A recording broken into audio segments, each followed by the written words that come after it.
Hi viewers, welcome to ஏதோ ஒரு channel. இன்றைக்கி நம்ம என்ன பிளாக் பார்க்க போகிறோம்னா, மீன் வாங்குகிற கடைக்கு தான் போகிறோம். மீன் வாங்க காசிமேட்டுக்கு போகிறோம். அங்கே வந்து நிறைய மீன் இருக்கும். கூட கூடியாக தான் வியாபாரம் பண்ணுவாங்க. வியாபாரிங்களாம் வந்து வியாபாரம் சேல்ஸ் பண்ணுறதுக்கு வந்து வாங்குவாங்க. நாங்கள் இறா வாங்கினோம். ஒன்று 300 சொன்னாங்க. நாங்கள் ரேட் பேசி வாங்கிட்டோம். வாங்கிட்டு அதுக்கப்புறம் நிறைய மீன் இருந்துச்சு. வஞ்சரம் மீன், பேர் தெரியாத மீன்லாம் விற்றுச்சு. அந்த ஒரு கூடையில் இருக்கிறது 2500 சொன்னாங்க. அவ்வளோவுக்குலாம் பட்ஜெட் இல்லை. இந்த கூர்லாமே நம்ம வாங்குகிற அளவுக்கு தான் இருந்துச்சு. அப்புறம் நிறைய மீன் இருந்துச்சு. கூடையாக நிறைய சீலா மீன், எறா, நண்டு, நிறைய மீன் இருந்துச்சு. சுற்றி பார்க்குறதுக்கே ஒரு நாள் ஆகிடும் போல், அவ்வளோ மீனுங்க இருந்துச்சு. அந்த வியூலாம் பார்த்தோம், செம்மையாக இருந்துச்சு. காலையில் சன்ரைஸோட சூப்பராக இருந்துச்சு. நீங்களும் வந்தீங்கன்னா அந்த வியூவை மறக்காமல் பாருங்கள். எவ்வளோ போட்டு நிற்கிது பாருங்கள். நிறைய போட்டு இருக்கும்.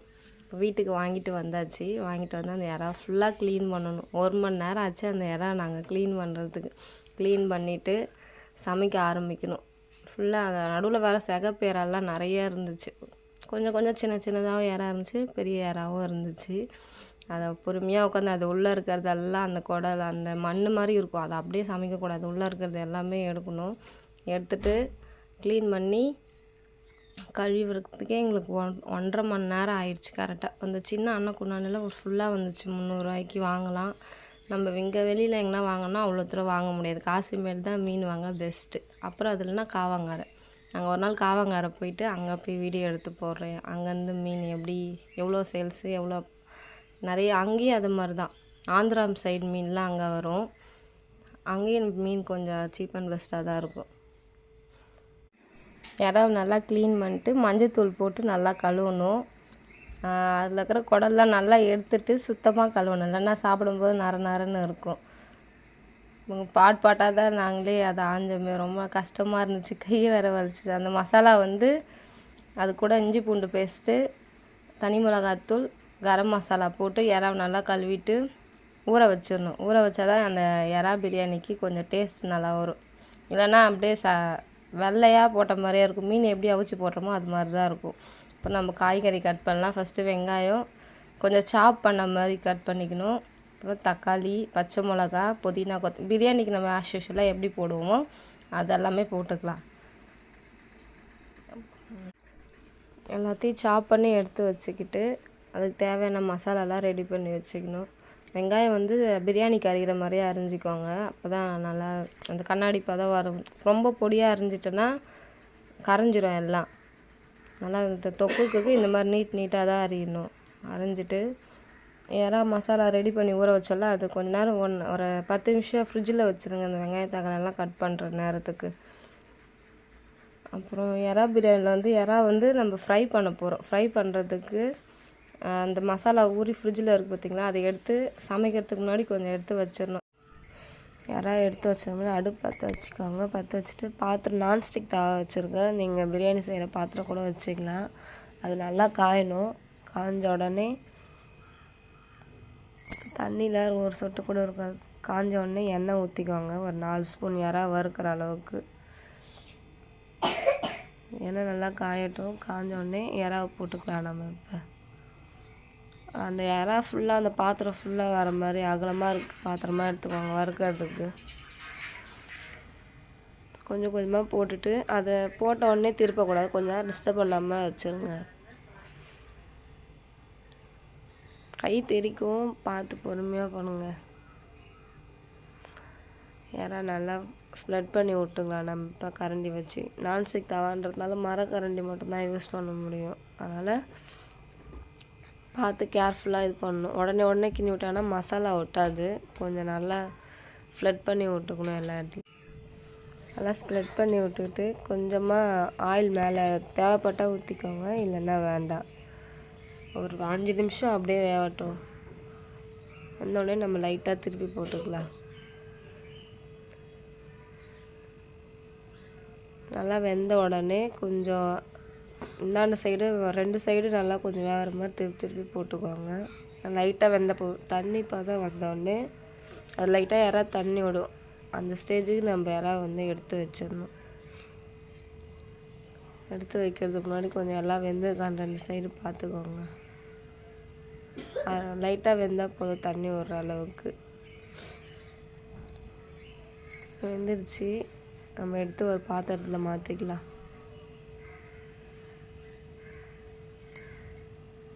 பாத்திரத்தில் மாற்றும் போது அந்த தண்ணி அந்த தண்ணியோடு சேர்த்து எடுத்து வைங்க. அப்போ தான் அந்த ஜூஸியாக இருக்கும் மசாலாவோடு இருக்கும்போது.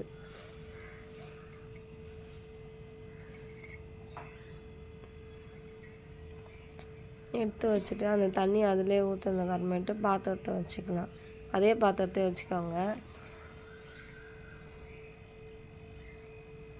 பாத்திரத்தில் ஒரு 2 ஸ்பூன் நெய் ஊற்றிக்கலாம்.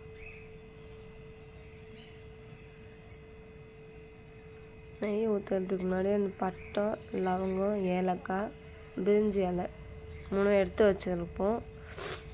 எடுத்து வச்சதை போட்டுக்கலாம்.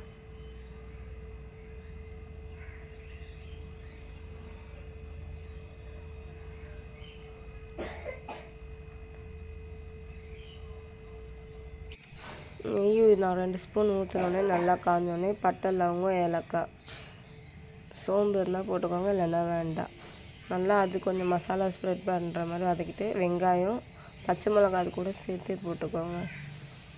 நல்லா வதங்கினோடனே வெங்காயம், பச்சை மிளகாய் தேவையான உப்பு போட்டுக்கலாம். நம்ம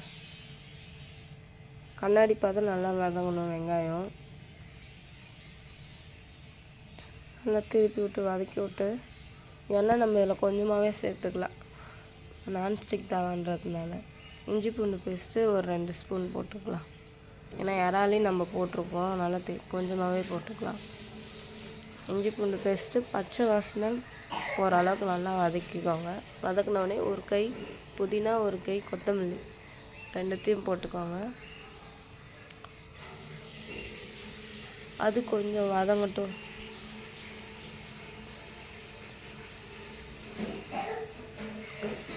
ரெண்டு சைடு நல்லா திருப்பி கிண்டி விட்டுக்கோங்க. இது ஒரு செகண்டில் வதங்கிடும். அது வதங்கினோடனே தக்காளி 2 தக்காளி கட் பண்ணி வச்சுருக்கோம், அதையும் போட்டுக்கலாம்.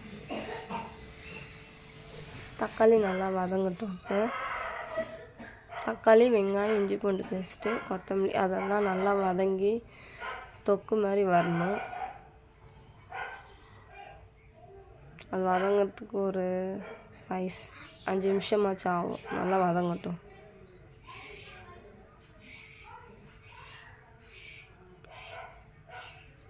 ஒரு 5 நிமிஷம் மூடி போட்டு எடுத்துக்கலாம் வதங்கிறதுக்காக.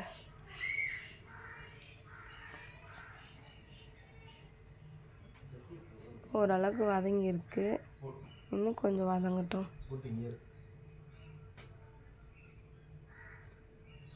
நல்லா வதங்கினோடனே அந்த நம்ம எடுத்து வச்சுருந்தாலும் வறுத்து எடுத்து வச்சுருந்த இறாவை அந்த தண்ணியோடு அப்படியே ஊற்றிக்கலாம்.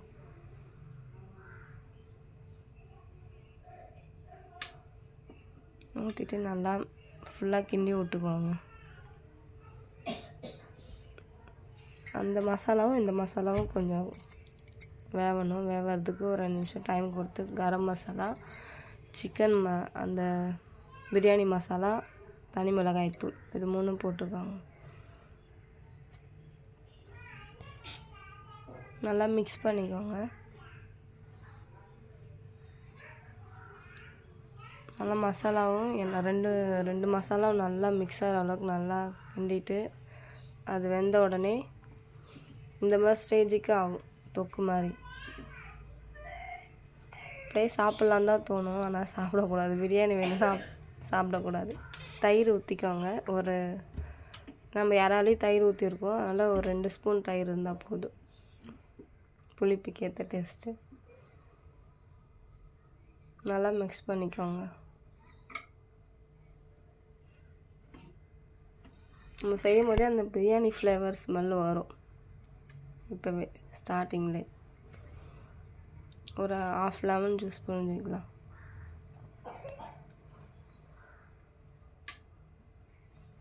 அதையும் நல்லா மிக்ஸ் பண்ணிக்கிட்டுக்கோங்க. அப்புறம் மூடி வச்சிடலாம். ஒரு 10 நிமிஷம் கழித்து திறந்து பார்ப்போம். திறந்தோடனே அது நல்லா அந்த இறா, இஞ்சி பூண்டு பேஸ்ட்லாம் போட்டு நல்லா அந்த ஸ்மெல் போகணும். அதில் பண்ணோடனே நம்ம அரிசிக்கு ஏற்ற மாதிரி தண்ணி நம்ம அளந்து வச்சிடணும். சாதா அரிசியில் செய்கிறதுனால 1 கப் அரிசிக்கு 2 கப் தண்ணி ஊற்றிக்கலாம். 4 கிளாஸ் அரிசி எடுத்தோம், 8 கிளாஸ் தண்ணி வச்சு. இந்த பிரியாணி குண்டால் செய்கிறதுனால நம்ம வந்து 1 கப் எக்ஸ்ட்ராவே வச்சுக்கலாம். குக்கரில் வச்சா கரெக்டாக வைக்கணும், இந்த மாதிரி பாத்திரத்தில் வைக்கணுன்னா நம்ம 1 கப் எக்ஸ்ட்ராவே வச்சுக்கலாம். உப்பு காரம் எல்லாம் கரெக்டாக இருக்கான்னு செக் பண்ணிக்கலாம். செக் பண்ணிவிட்டு உப்பு பத்தலை உப்பு போட்டுக்கிட்டு நம்ம மூடி வச்சிடலாம். இது ஒரு 10 மினிட்ஸ் நல்லா கொதி வரட்டும். கொதி வந்தோடனே தான் அரிசி போடணும்.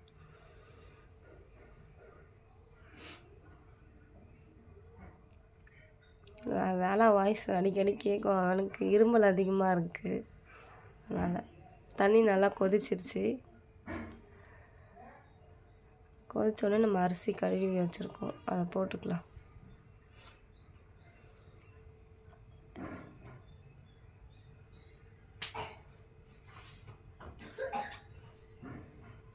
அரிசி போட்டுட்டோடனே கிண்டி விட்டுக்கோங்க. ரொம்ப நடுவில் கிண்டாதீங்க, அரிசிலாம் உடஞ்சிரும். லைட்டாக கிண்டிட்டு திருப்பி நம்ம மூடி வச்சிடலாம்.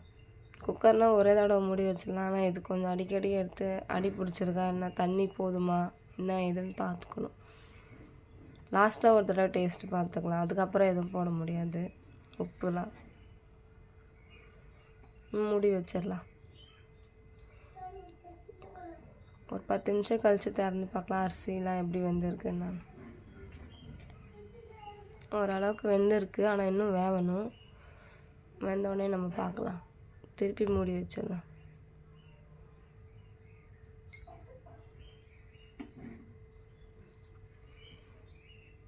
இன்னும் வேகலை அரிசி, இன்னும் ஒரு 10 மினிட்ஸ் ஆகும். சாதா அரிசின்றதால அப்படி இருக்குது. பாஸ்மதின்னா எந்நேரம் வெந்திருக்கும், நம்ம தம்மே போட்டு வந்துருக்கலாம்.